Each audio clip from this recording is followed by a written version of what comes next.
Hello，大家好，又係我匆匆發明記。今晚咧就2026年嘅4月3號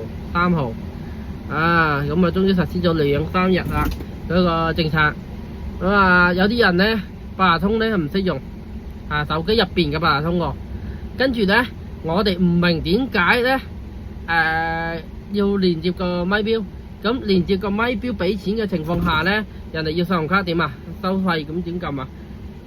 或者仲有問題喎，唔係仲有呢個問題喎，連咗呢個問題，咁個錢去邊呢？連咗個咪錶，咁你架車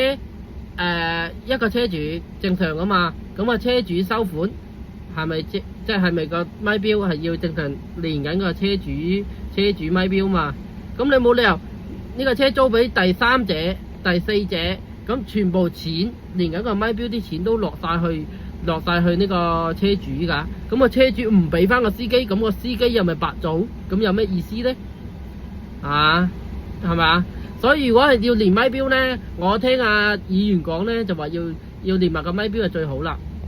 好似麥當勞、KFC 啊，或者大快活、大家樂嗰啲呢，人哋篤完電腦呢，喂，一撳個掣俾八達通，一撳個掣八達通彈出去個八達通嗰度俾你篤落去拍卡㗎嘛，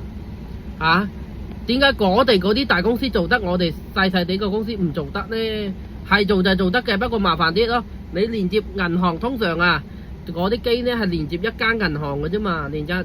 一間公司銀行。即係假設我開公司，我開咗個公司戶口，話聯絡大家樂、大快活、麥當勞，假設啦，咁人哋一撳個掣嘟到，咁每日結數一上去，一上去就已經係入翻落個呢個咪錶嘅車主嘅戶口噶嘛，正常如果連嘅話，咁你連得一個戶口，咁個個人係咁嘟落去，喂，咁啲錢咪俾晒車主，車主咪發晒達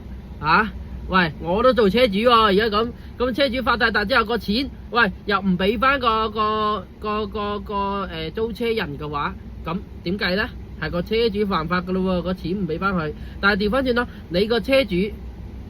要連呢個咪錶、連八達通啊、信用卡啊嗰啲俾呢，就另外講法喎。要撚多舊嘢喺個咪錶度喎，咁大家你舊嗰副咪錶咪退晒休，大家理啊，因為通常我哋而家4座位、5座位嗰啲咧就大家理噶嘛，咪錶通常咁啊，嗰啲新車咧就好多五花八門嘅的士咪錶，咁五花八門嘅的士咪錶全部都要改裝先可以做到個問題喎。喂，仲有一個問題喎，如果我哋司機兜錯路，兜錯一條半條，咁人哋個客會投訴，喂，你兜遠咗少少喎，係喎，即係有啲咁嘅客人，個好奇怪嘅客人喎，即係唔係話講冇喎，係有嘅喎。嗱，假設我啦，我搭車，即係假設我擺低嘅車翻屋企休息嘅情況下，我搭的士翻屋企啦，咁我都有機會可以搭的士噶嘛。咁我搭的士翻屋企，喂，阿師傅你兜錯路，貴咗幾蚊喎？喂，即係咁啊，本身轉左兜出去咧。就貴2蚊啦，轉右兜出去咁樣兜遠咗少少咧，又貴10蚊噶喎。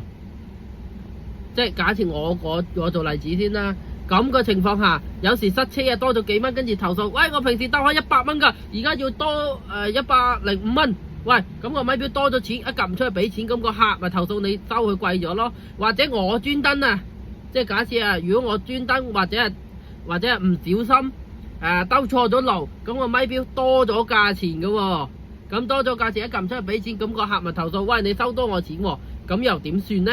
係咪可以再撳翻個掣，撳翻少啲？合理價錢啦，再撳翻出去俾錢，咁啊大家都開心咯。即係其實好似麥當勞啊、大快活、大家樂嗰啲人哋一撳，你要打折啊，人哋有啲優惠券咩咁佢有得用，人哋優惠券嗰啲咩券啊，一撳券減10蚊20蚊，咁啊折完之後個價錢係咁咯，咁咪嘟咯。咁仲可以，即係如果係遲啲係個咪錶可以打折啊嗰啲咧，仲好計，仲好添，對我哋司機仲好。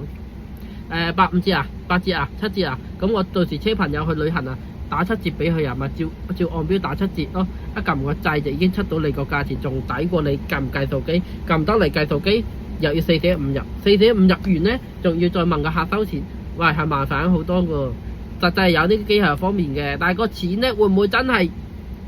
以我所講，轉落車主嗰度㗎。如果轉落車主嗰度嘛，個車主咪發晒達，咁啊發一達咯。死咯！我要供車會，供個錢就車會咯，攞唔翻真係啲錢咯。咁有咩意思啊？又唔俾翻